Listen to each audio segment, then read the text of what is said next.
Welcome everyone to the Marylhurst University webinar, where we will review the Masters in Teaching Education program. During today's presentation, you'll hear from Rishka Lynch, our admissions counselor for the program. You'll also hear from Courtney Vandersteck, our interim chair of the Department of Education. My name is Liz Lehman, and I am a Marylhurst staff representative, and I will be moderating today's webinar.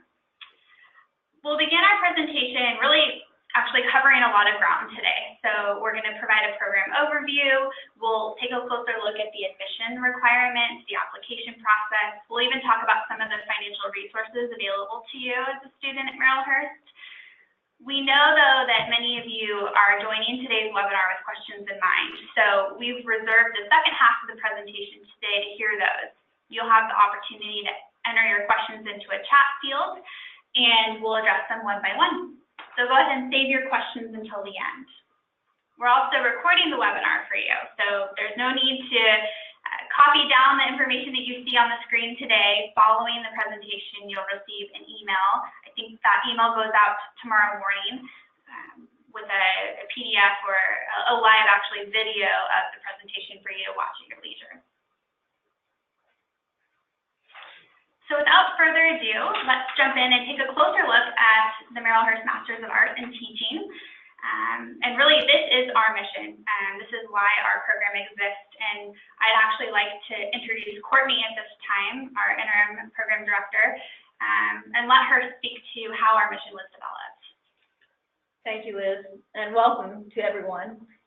So the core values of the Education Department are reflected in our conceptual framework statements that you see on the screen, and it really is also based on the core values of Marylhurst University.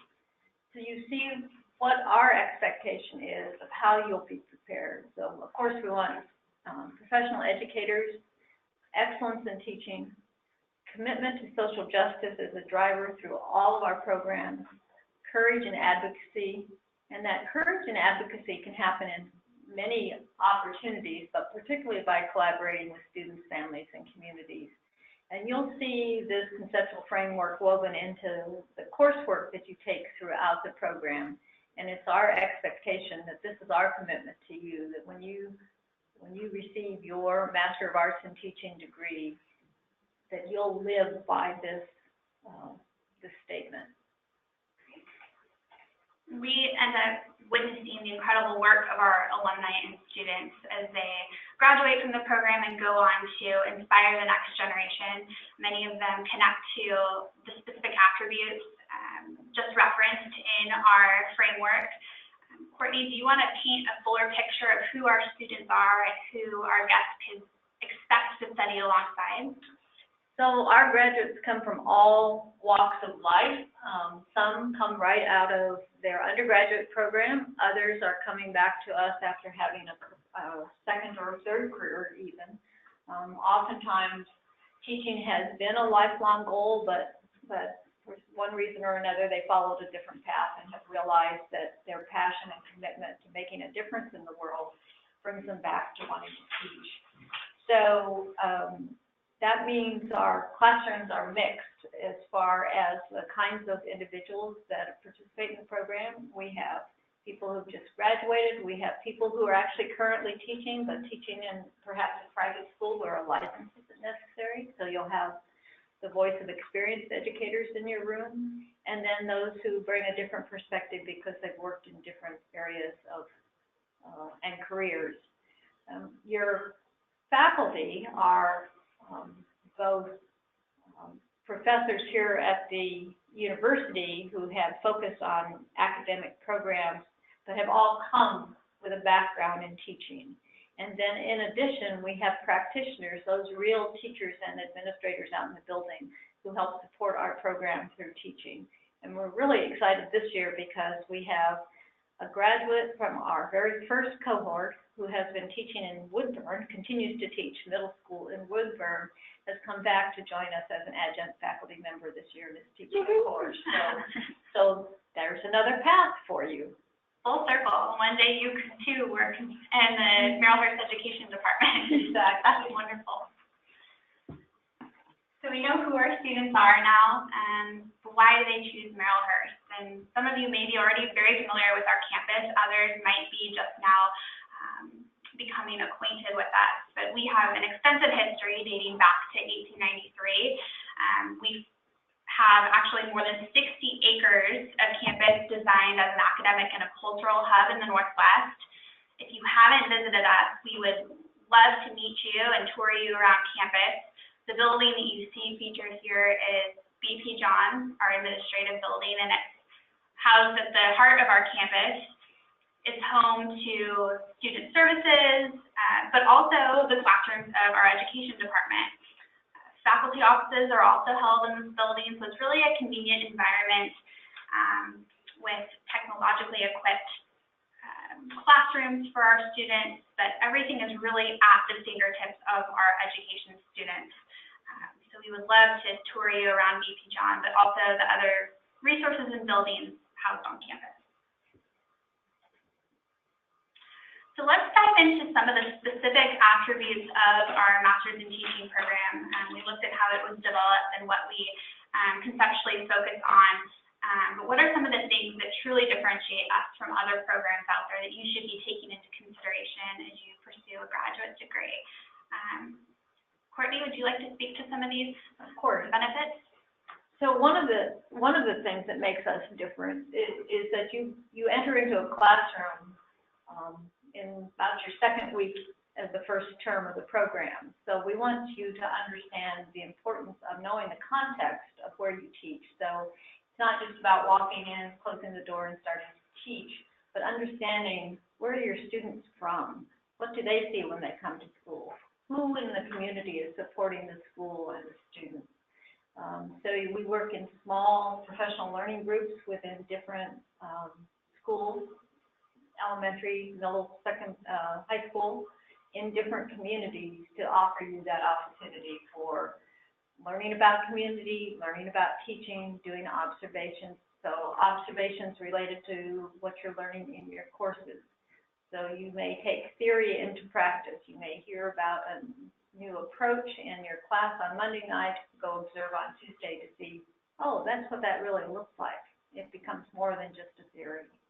As I mentioned before, we are continually focused on issues of social justice and helping all students be successful, regardless of what they bring through the door. They bring a diverse culture, diverse problems, diverse challenges, and diverse strengths, and we welcome them all and want each of them to have success. You also have the opportunity within the program to pursue additional endorsements. You can actually do the program at a few more hours and graduate with your Master's of Arts in Teaching and an ESOL endorsement, or you have enough courses in ESOL that you can come back and add that endorsement later, and the same with reading. So opportunities for expanding your professional development and continuing to grow as a teacher, because it is all about lifelong learning. And Marylhurst students are people on the go. They are already active community members that are out there engaged and oftentimes, as a result, balancing multiple priorities. So Marylhurst really takes that into consideration, and you'll see that reflected in our Master's of Teaching program. Beyond the flexible program, there's part-time options available. I think our guest today, Courtney, would appreciate hearing from you about the cohort model and also the mentoring aspect that our program holds in. So when we speak of the cohort model, it's that you will come as a group that begins at the same time in the program. So every fall we start a new cohort, and that cohort becomes your learning community. And you will find that you look to each other for support and strength and humor throughout the program. And oftentimes we find that those friendships and strong bonds continue way beyond our program into your teaching career. So we think it's the right model because it helps us build community, and teaching is all about building community and strong relationships. We are the only program in the state that offers mentoring to our graduates. So when you have your first teaching job, we will provide you a mentor from our clinical practice mentors and faculty to help you get even stronger as a teacher during that first year when it may look overwhelming. We're there for you. And I know we already spoke a little bit about the faculty that make up our program. How are mentors selected, and can you paint a little bit of a picture for our guests? Our mentors are also oftentimes that are retired teachers who don't want to leave the classroom completely yet, and so they find working with new teachers very fulfilling, and they bring a great deal of expertise and experience to the work of mentoring. We do professional development with our mentors on a monthly basis. They've more than likely worked with you through your student teaching as your mentor for student teaching, so you've already started to build that relationship. So you may be hearing a theme here. It would be true. We build community, we build relationships, we offer ongoing support through the program and beyond. Now, a lot of our prospective students have specific questions in mind when it comes to the curriculum. You know, they're often, like you said, coming back and earning a master's in teaching degree to plug into a specific environment or situation. Would you just take a moment and talk about the different pathways that they can take through the master's in teaching program and what their options are, what they can expect? Well, in Oregon, licenses are now a pre-K through 12 license, and then you have an authorization level, either multiple subjects if you want to teach at the elementary level, or single subject if you're going to be a middle or high school teacher. Single subject being, do you want to teach math? Do you want to teach English? Do you want to teach Spanish? So that your program is built around those authorizations. The initial part of the program, the cohort will stay together for the first term, and then we'll start focusing more on the actual levels of education. So reading essentials, even though it's the same course, there will be part that's focused for the elementary teachers, and then parts that are focused for the secondary teachers, so that you're in the same class, but you may be on two different tracks because of levels. The theme of social justice and advocacy is woven throughout all of our courses, and so that will continue with you from beginning to end of the program. If you want to specialize by adding an endorsement, we can certainly help build that program.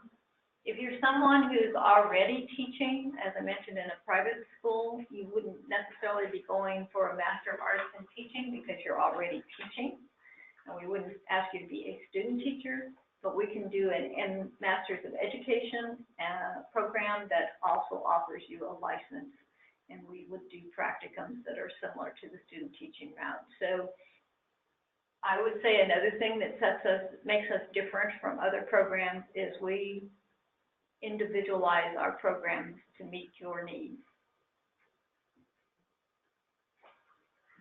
Let's turn our attention now and try to address some of the questions our listeners might have about the application process and applying for admission.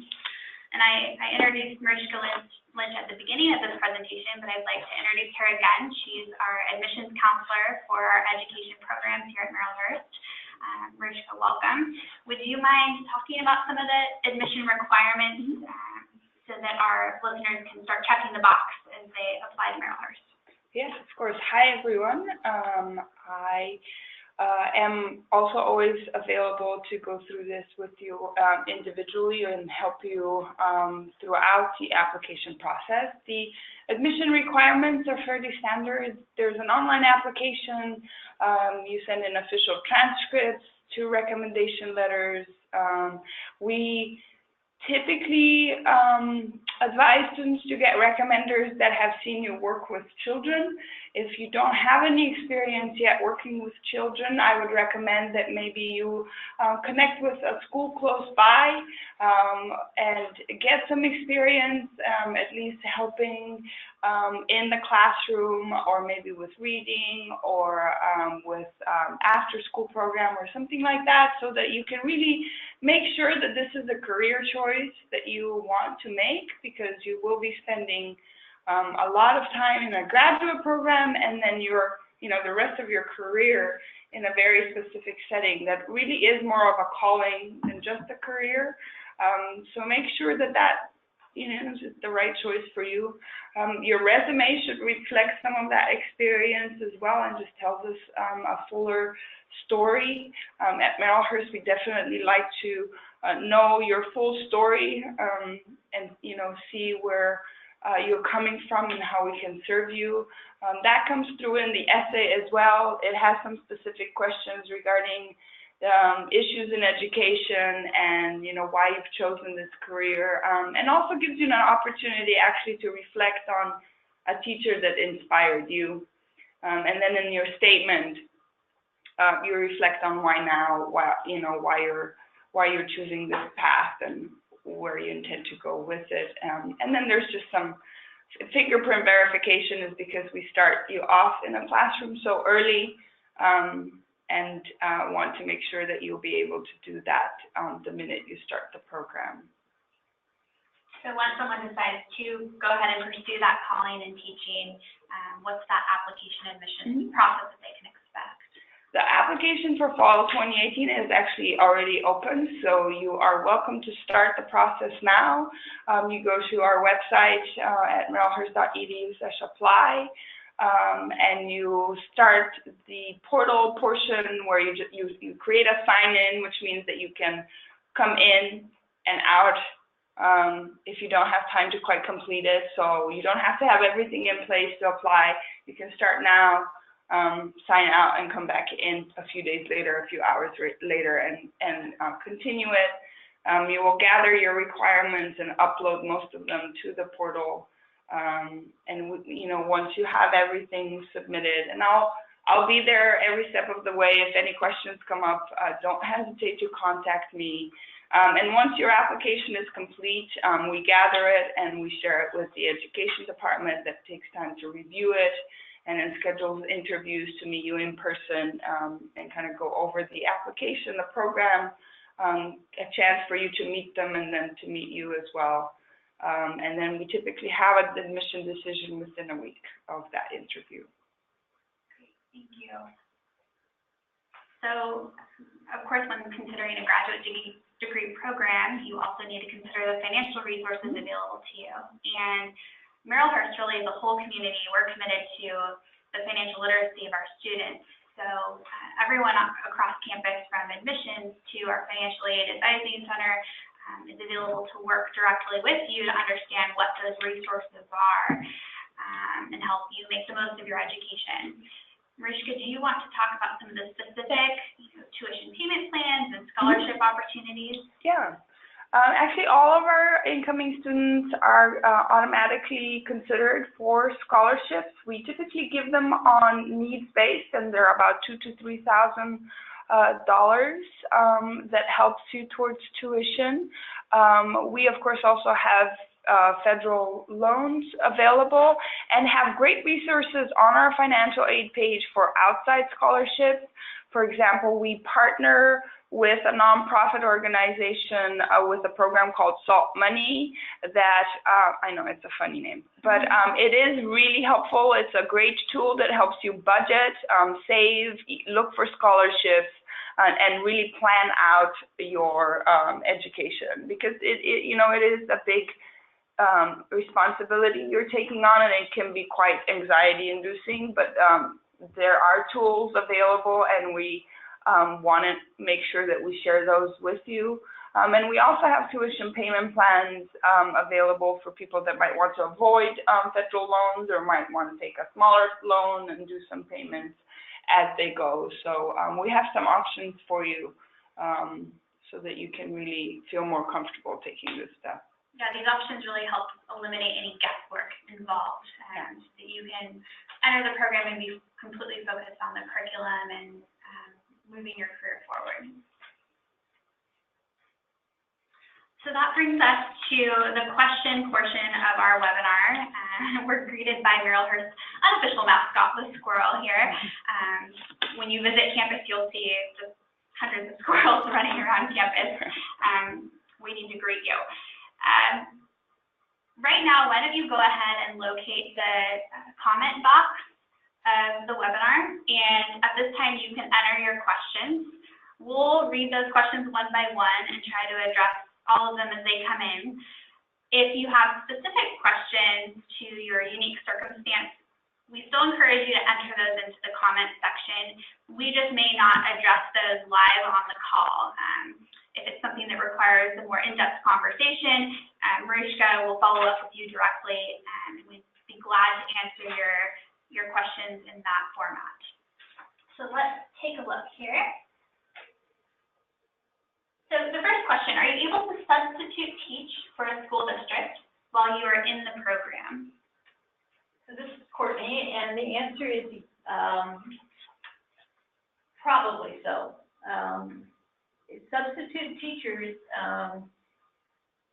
in Oregon are actually required to have teaching licenses, but because there's a teaching shortage of substitute teachers, there are some districts that have waived that requirement. So you need to check with the school district you're interested in being a substitute to see if, in fact, you can qualify for that. But then, yes, you can, because as was mentioned, our classes are evenings and Saturday, and then there's a half day during the week that you would be doing your field experience observations and such. But you could sub for 4 days a week and do your observations fifth. So it is a possibility. Great. We have another student that's asking about the specific school partnerships that we have, and we talked about experiential learning. Do you want to talk a little bit, Courtney, about Arbor School? We're always trying to strengthen our partnerships with school districts. We work closely with the Beaverton District, with Westland, Wilsonville, Oregon City, and Reynolds School District are probably the ones where we have more activities and partnership projects going on. But for student teaching placement, we place student teachers everywhere from Vancouver, Washington, to Portland Public Schools. We have somebody student teaching in North Marion. So there's a wide variety of possibilities for student teaching.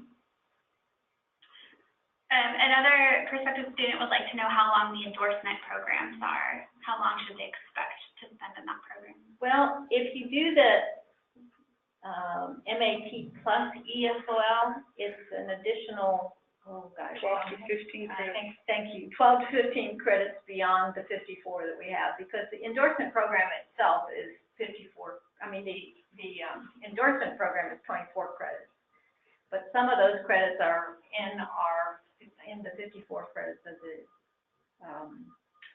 MAT. And what happens is that in the standard MAT, during your year of student teaching, it's only in fall term that you really have much of a course load. But if you do the MAT plus, you'll be taking ESOL courses fall, winter, and spring in order to complete the ESOL endorsement and the program at the same time. Well, we hope that answers everyone's questions. That's what we have so far. If you think of additional questions at the conclusion of this webinar, feel free to email us. I know both Mariska and Courtney would love to hear from you. At this time, we'll go ahead and let you get back to your day, but we're really appreciative of the time that you've taken to learn more about our program. And we wish you all the best. Thank you, Courtney, and thank you, Mariska, for being here. Thank you. Have a good day. Goodbye.